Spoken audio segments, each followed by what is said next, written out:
오늘 이 말씀을 가지고 헵시바와 뿔라를 내 인생에 그리시는 우리 인생에 그리시는 하나님에 대해서 말씀을 살펴보려고 합니다. 사실 사부 예배를 들어오기 전에 제가 이 강단에 앉아서 우리 아이노스 찬양팀의 찬양을 하는데요. 그 찬양 중에 결코 돌아서지 않으리 찬양 끝나고 주품에 이렇게 이제 이어졌었거든요. 그 찬양을 듣는데 제 마음이 너무 울컥해지는 거예요. 왜 울컥한 줄 아세요? 첫째는 물론 아이너스 찬양팀이 너무 잘해서 울컥한 거고요. 두 번째는 그 결코 돌아서지 않으리라고 이 편곡이 되었던 그 찬양이 제가 전도사 시절에 청년 찬양팀을 이끌고 지금과도 같이 젊은이 예배의 찬양을 이끌었을 때에 나왔던 찬양이에요.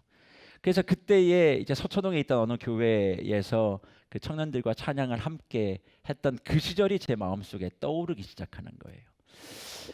그때 내가 가졌던 열정, 그때 내가 가졌던 어떤 그런 마음들, 정말 그런 것들이 파노라마처럼 딱 지나가면서 그 다음에 제게 들었던 질문이 하나 있었습니다. 어떤 질문인 줄 아세요? 나는 지금 잘하고 있을까? 난 정말 지금 잘하고 있나?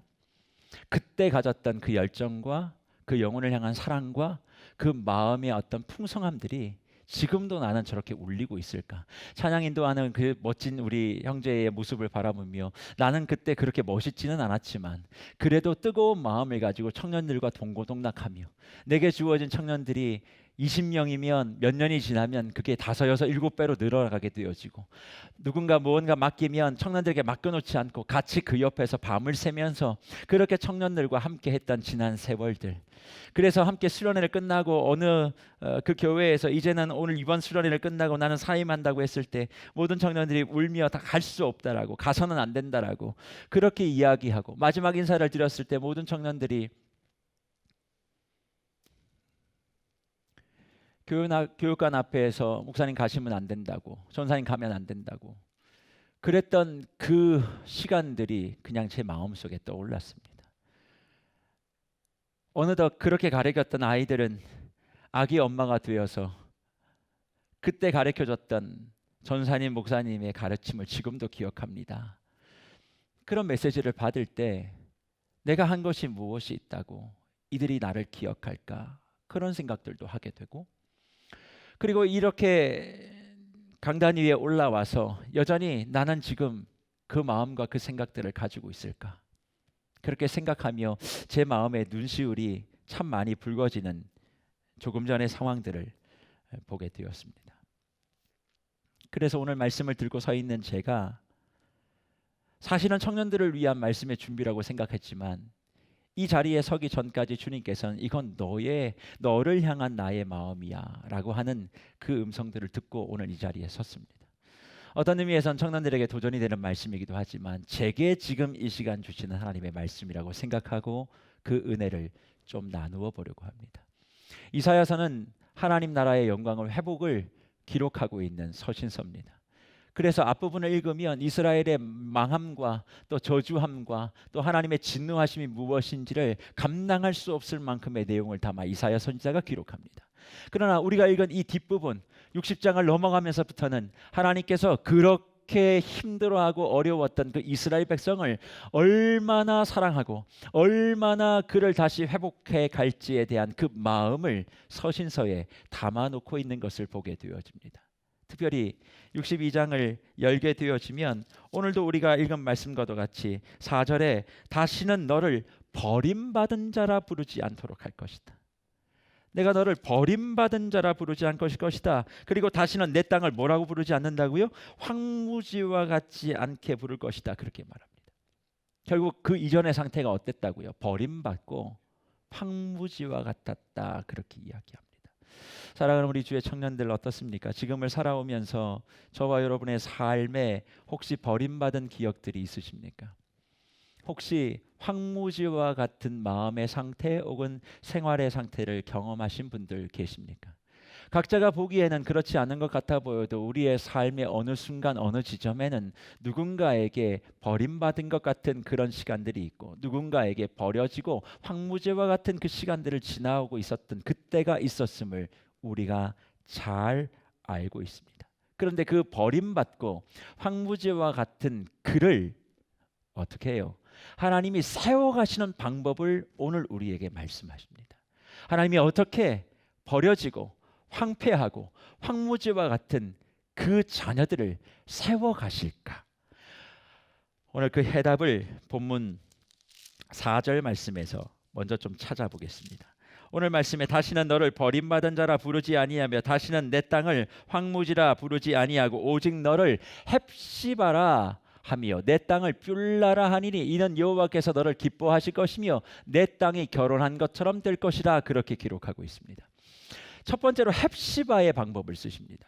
헵시바라고 하는 것은 오늘 본문이 기록하고 있는 것처럼 나의 기쁨이 그에게 있다라는 의미입니다.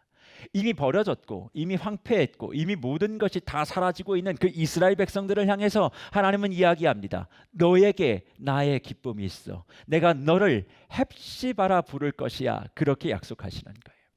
늘 하나님이 하나님의 사람들을 세워가시고 하나님의 그 백성들이 푸른 나무로 자라게 하는 방법 중에 하나는 바로 이것입니다. 하나님께서 저와 여러분들을 헵시바라 불러주신다는 거예요.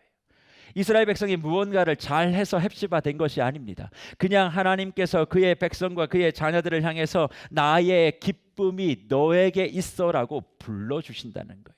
사랑하는 주의 권속들, 잊지 마십시오. 내가 황폐하게 되어지고 황무지와 같은 상태에 있다 할지라도 하나님이 우리를 바라보실 땐 하나님의 기쁨이 우리 안에 있다라고 하신 사실을 놓치시면 안 됩니다. 모든 사람들이 다 황폐한 자라고 이야기한다 할지라도 하나님의 관점에서 우리를 바라볼 땐 우리에게 뭐가 있어요? 그의 기쁨이 있는 사람들입니다.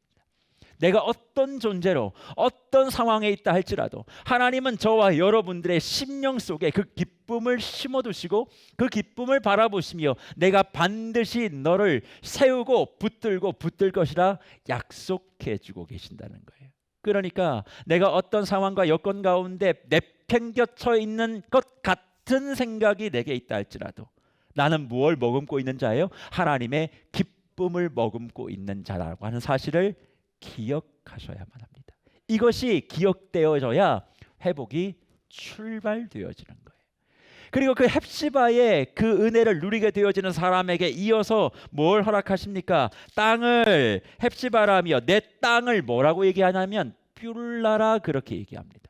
뷸라의 의미는 무엇이냐면 거기서 얘기한 4절 하반절에 얘기한 것처럼 내 땅이 결혼한 것처럼 될 것이다. 결혼한 여인이라고 하는 의미를 담고 있습니다.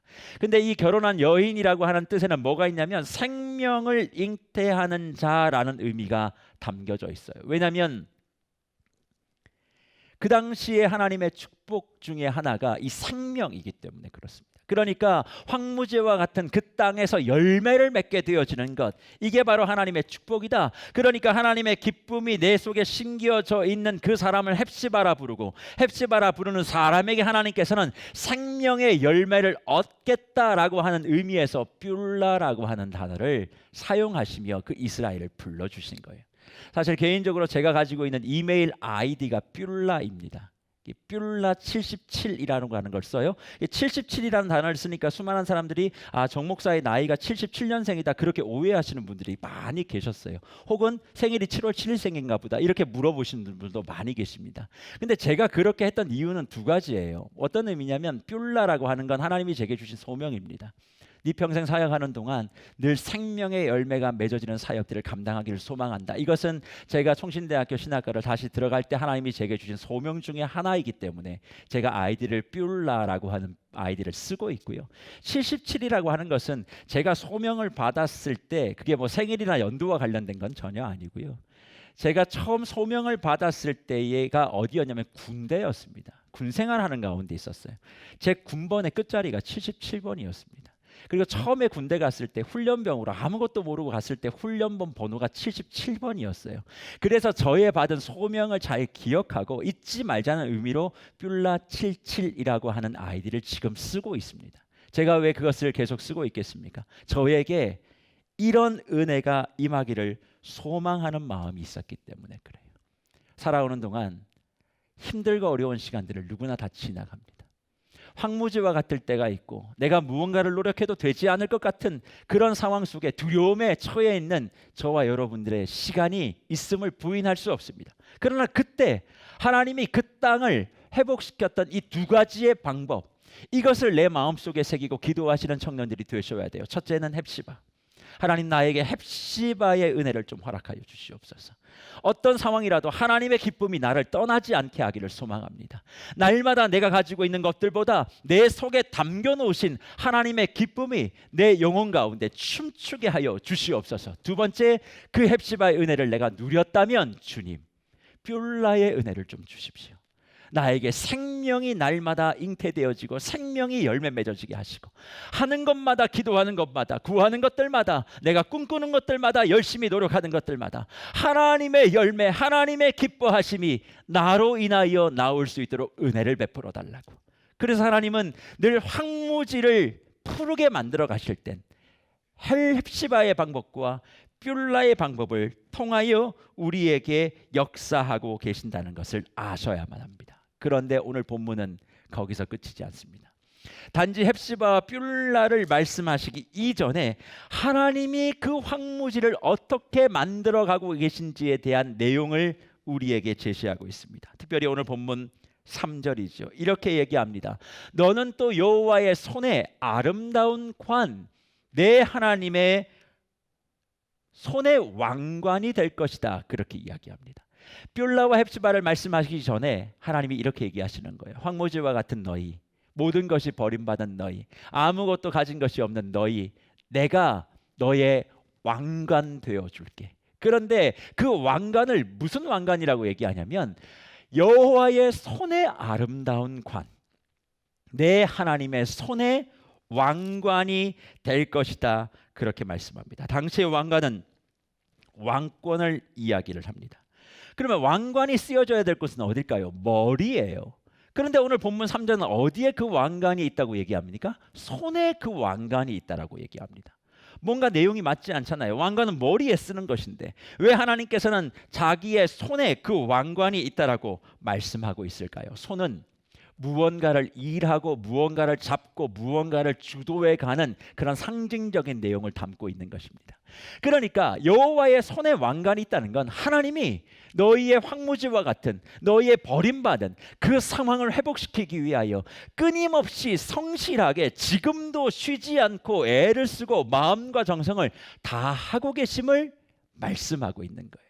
가끔 아무것도 내가 나를 도와주는 일이 없을 것 같다라고 하는 그런 답답함과 막연함 속에 있어 보신 적이 있으실 겁니다.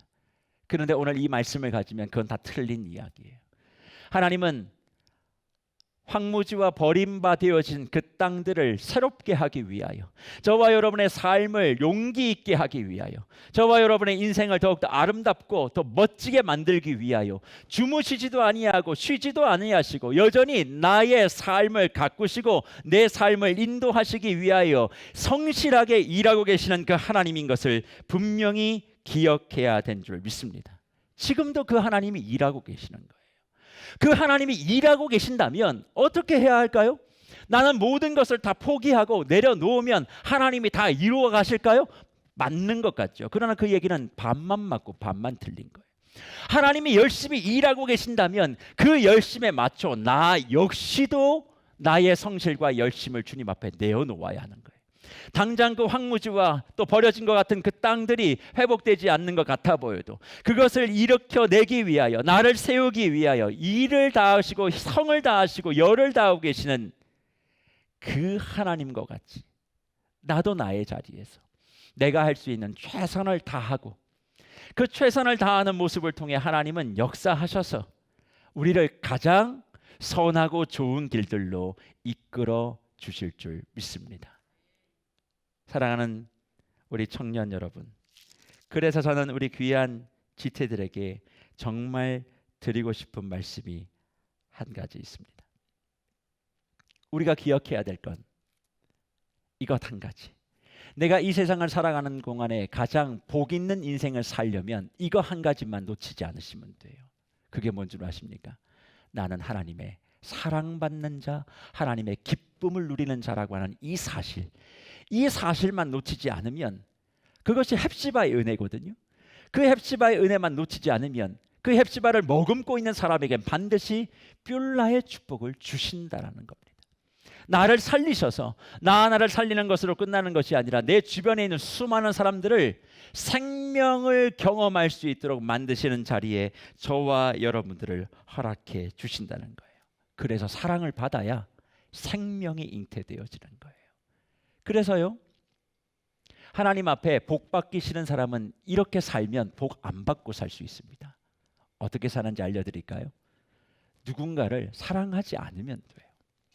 누군가를 미워하면 하나님이 복 안 주십니다. 뒤집어서 얘기하면 하나님이 주시는 가장 좋은 복을 누리고 산다면 그 사랑을 머금고 그 사랑을 통해 누군가를 사랑하고 누군가를 축복하고 누군가를 격려하면 반드시 거기에 하나님의 크신 은혜와 은총이 함께 임하게 될 줄 믿습니다. 그래서 오늘이 사실 청년주일인데 저희 교회가 우리 여러분들에게 이렇게 작은 생명 키트 하나를 준비했습니다. 사실 여기에 들어있는 것들이 여러분들이 볼 때는 아무것도 아닌 것 같아 보일 수 있습니다. 이걸 이제 오늘 이후 시간에 받아서 열어보시면 여기 안에는 땅의 양식이라고 되어 있는 맛있는 떡이 들어있고, 또 하나는 하늘 양식이라고 되어 있는 하나님의 말씀 마가복음을 필사할 수 있는 필사 노트가 들어 있습니다. 그런데 아무것도 아닌 이 작은 상자 안에 무엇이 담겨져 있는 줄 아십니까? 하나님의 사랑과 성도님들의 사랑과 담임 목사의 사랑이 담겨져 있는 거예요. 왜 많은 다른 어떤 것보다 하나님의 사랑이 여기에 담겨져 있음을 제가 강조할까요? 여러분은 절대 혼자가 아니기 때문에 그렇습니다. 어떤 상황 속에서도 하나님이 일하고 계시고 하나님이 여러분의 삶을 지켜주시고 그리고 교회가 여러분의 삶을 축복하고 있다는 사실들을 이걸 받을 때 느끼시는 은혜가 있으셨으면 좋겠어요. 그리고 그것을 받고 끝나는 것이 아니라 이제는 나도 누군가에게 생명을 나눠주는 자가 되어야겠다. 나도 누군가를 사랑하고 누군가를 축복하고 그들의 삶을 더럽게 만들기 위하여 나의 삶을 더욱더 열심히 열과 성의를 다해서 섬겨야 되겠다라고 하는 그런 마음들을 갖게 되어지면 반드시 하나님이 저와 여러분의 삶 가운데 예비되어 있는 은혜를 공급해 주실 거기 때문에 그렇습니다. 사랑받는 존재라는 것을 잊지 마십시오. 하나님이 나를 바라보시며 아유 목사님 나는 이런 죄도 졌고 저런 죄도 졌고 이것도 부족하고 저것도 부족한데, 아니요. 사랑하면, 하나님을 진짜 사랑하면 뻔뻔해질 필요가 있습니다. 지금까지 살아오시면서 부모님의 속을 한 번도 썩여본 적 없으시죠? 그렇죠? 모범적으로 늘, 그렇죠? 엄친아처럼 그렇게 자란 분들이 다 안디옥 교회 공동체인 줄 압니다. 근데 혹시 한 분이라도 부모님의 말씀을 잘 안 듣고 여기까지 오신 분들이 있다면 잘 한번 생각해 보세요. 내가 아무리 모자라고 못나도 부모의 사랑이 변질되지는 않습니다. 그저 미안하다고, 잘못했다고, 다시는 안 그러겠다고 그렇게 한번 이야기하면 부모님들은 그 상한 마음을 그냥 꾸역꾸역 눌리시며 내 자녀니까, 내 아들이고 딸이니까 다시 한번 그 사랑의 마음들을 표하는 것들이 우리의 일상인 것을 기억합니다. 우리 하나님도 마찬가지세요. 가끔 신앙생활을 이렇게 하고 지도를 하다 보면, 신앙 지도를 하다 보면 이러신 분들 계십니다. 목사님 전 이런 잘못을 했고 저런 잘못을 했기 때문에 교회 나갈 수가 없습니다. 목사님 저는 뭐 술도 마셨고요, 담배도 피고요, 그래서 갈 수가 없어요. 그러면서 꼭 마지막에 이런 이야기를 합니다. 하나님 앞에 면목이 없어서, 얼굴에 낯을 들 수가 없어서 갈 수 없습니다 라고 하는 분들을 많이 만납니다. 그럴 때마다 제가 무슨 이야기를 하는 줄 아십니까? 성도님, 형제님, 자매님, 사랑은 얼굴에 철판 까는 거예요. 그거 핑계로 안 나오는 게 아니라 주님 앞에 나와서 주님 나 그렇게 살았는데 그래도 왔어요. 그러면 하나님이 그것을 더 기뻐하신다는 거예요. 완전한 자만이 어떻게 교회에 나와서 예배를 할 수 있습니까? 불완전하기 때문에, 하나님의 사랑이 없으면 살 수 없음을 고백하기 때문에 저와 여러분들이 이 자리에 나와 계신 것 아니겠습니까? 나오는 순간 주님이 말씀하시는 거예요. 그래 너의 마음 가운데 헵시바 곧 나의 기쁨이 있어. 이제 그 사랑을, 그 기쁨을 네가 기억하고 너의 인생이 이제 뷸라의 인생이 됐으면 좋겠다.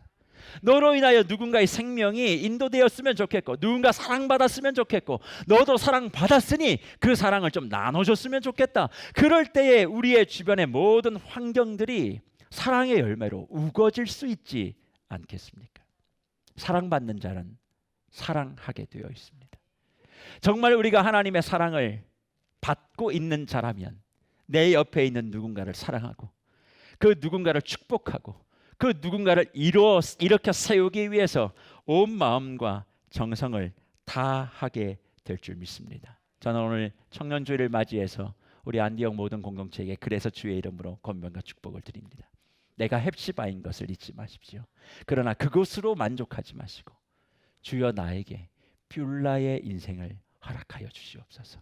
지금 청년의 때 그것을 꿈꾸고 있는 자는 반드시 하나님께서 그 마음을 귀하게 여기셔서 여러분이 생각한 것보다 더 귀한 축복으로 여러분의 인생에 남아있는 시간들을 채워 주실 것입니다. 그리고 교회는 여러분들에게 더욱더 그 헵시바의 사랑을 공급할 것입니다. 그러니 뷸라와 같은 생명의 땅으로 무럭무럭 자라 주십시오. 그리고 주변에 수많은 이들에게 그 사랑을 공급해 주시기를 간절히 주의 이름으로 축복합니다. 그러면 그런 헵시바와 뷸라의 복을 허락하신 주님께서 마지막 절에 우리 모두에게 다시 한번 도전해 주시고 권면해 주시는 그 말씀 하나가 있는데 그 말씀 하나를 읽고 정리하고 오늘 설교를 마치도록 하겠습니다. 5절에 뭐라고 되어 있냐면 이렇게 되어 있습니다. 마치 청년이 처녀와 결혼함 같이 내 아들들이 너를 취하겠고 신랑이 신부를 기뻐함 같이 내 하나님이 너를 기뻐하시리라. 그렇게 말씀하고 있습니다. 근데 오늘 저와 여러분이 주목해야 될 것은 저 자막 가운데 있는 내 아들들이라고 하는 단어입니다. 사실 이것이 헬라어를 혹시 보신 분들이 있는지 모르겠습니다만 헬라어는 자음 위에 모음을 우리로 얘기하면 아, 오 이런 것들을 점을 찍어서 표현을 합니다. 그러니까 점을 한 곳에 잘못 찍으면 발음이 완전히 달라지고 뜻이 달라져요.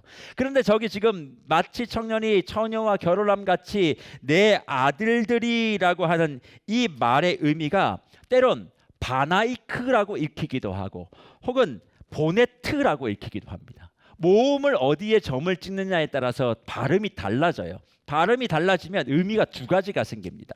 첫 번째, 바나이크라고 하는 말은 무슨 얘기냐면 건축자라는 뜻이에요. 보네트라고 얘기하는 것은 말 그대로 그냥 아들들을 의미하는 겁니다.